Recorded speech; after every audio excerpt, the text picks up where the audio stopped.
உலக அமைதி, யோகா இதெல்லாம் சொன்னாதான் நம்ம திமுகவுக்கு ரொம்ப பிடிக்காது. அதனால திமுகவுடைய ஆளுங்க இங்கேயும் வந்துட்டாங்க. இப்ப அடுத்து மதுரை திருப்பரங்குன்றத்தை தாண்டி இப்ப ஆரோவிலுக்கு வந்துட்டாங்க. என்ன சொல்றாங்க, இங்க இந்த ரோடு போடுறதுல ஏதோ பிரச்சனை அப்படின்றாங்க. என்னப்பா பிரச்சனை ரோடு போடுறதுல அப்படின்னா, எங்கேயோ ஒரு இடத்துல ஹைட்ரோ கார்பன்னாங்க. அந்த ஹைட்ரோ கார்பனுக்கு பியூஷ் மனுஷ் போய் என்னென்னமா பேசினாரு. அப்புறம் ஹைட்ரோ கார்பனை இன்னைக்கு திமுக வந்ததுக்கு அப்புறம் ஒண்ணுமே பேசல. ஹைட்ரோ கார்பனுக்கு திமுக தான் எல்லா வேலையும் செய்யுது.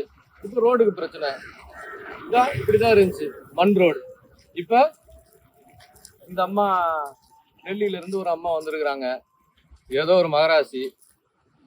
அந்த மகராசி போட்ட ரோடு இது.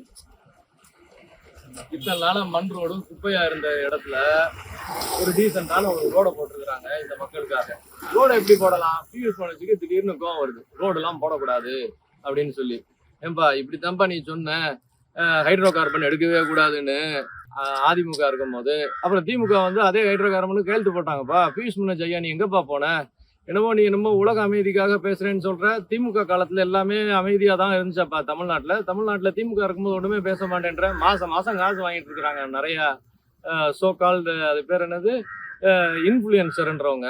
இந்த இன்ஃபுளுசர்கள் எல்லாம் இப்ப திடீர்னு இங்க வந்து இறங்கி இருக்கிறாங்க. ஏன்னா மோடி ஐயா ஆரோவில் எப்படியாவது டெவலப் பண்ணணும்னு நிறைய பணம் கொடுக்குறாரு. ஒரு குஜராத்துடைய சீஃப் செக்ரட்டரியா இருக்கிற ஒரு மேடம் இங்க அடிஷனல் இன்சார்ஜா இந்த இடத்துல இந்த ரோடு எல்லாம் போடுறாங்க. ஏன் போடுறாங்க, இந்த அமைப்பை உருவாக்குன மதர் வந்து இந்த இடத்துல ஒரு கிரவுண்ட் ரோடு அப்படின்னு ஒண்ணு இருக்கணும்னாங்க. அது என்னப்பா கிரவுண்ட் ரோடு அப்படின்னா, நம்ம எல்லா கோயில்கள்லையும் சுத்தி வந்து ஒரு மாசி வீதி இருக்கும் பாத்தீங்களா, அந்த மாதிரி ஆரோவில்ல மெயினான கோயில் வந்து மாத்திரமந்திர் கொஞ்ச நேரத்துக்கு முன்னாடி பார்த்தோம்ல, அதை சுற்றி உள்ள ஒரு மாசி வீதி மாதிரி தான் அந்த கிரவுண்ட் ரோடு. இந்த கிரவுண்ட் ரோடு போடுறதுக்கு ஏதோ பெரிய ஒரு டெல்லியில இருந்து எல்லா வேலையும் செஞ்சு கொடுக்குறாப்புல. இந்த அம்மா அங்க இருந்து வந்து இங்க எவ்வளவு பெரிய விஷயம் செய்யறாங்க. ஒரு குஜராத்தோடைய சீஃப் செக்ரட்டரியா இருக்கிறவங்க ஆஃப்டர் ஆல் இங்க இருக்கக்கூடிய ஒரு சின்ன லேண்ட் எக்ஸ்சேஞ்சில் ஏதாவது ஒரு விஷயம் செய்வாங்களா? இது என்னப்பா இது, ஏதாவது பொருந்து போய் சொல்ல வேணாமா? ஆனா பியூஷ் மனுஷ் வந்து கூச்சிட்டாப்ல திடீர்னு. இங்க வந்து என்ன சொல்றாப்புல, இந்த அம்மா அதை பண்ணிட்டாங்க இதை பண்ணிட்டாங்கன்னு. யாராவது ஒரு ஆளு உருப்படியா செய்ய எதையுமே விட மாட்டானுங்க. இவ பார்த்தாலும் குறை சொன்னா என்னங்க அர்த்தம்? மாசம் எவ்வளவோ காசு வாங்குற பியூஷ் மனுஷ் வந்து இறங்குறதே பென்சு கார்ல.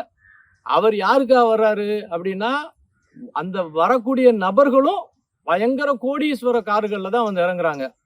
பாவப்பட்ட மக்கள், தமிழ்நாட்டு மக்கள். ஏதோ டெல்லியில இருந்து ஏதோ உதவி நடக்குது இந்த இடத்துல. திருப்பரங்குன்றத்துல பிரச்சனை பண்றீங்க, தர்மஸ்தானால பிரச்சனை பண்றீங்க. தயவு செய்து ஆரோவில விட்டு வைங்கய்யா.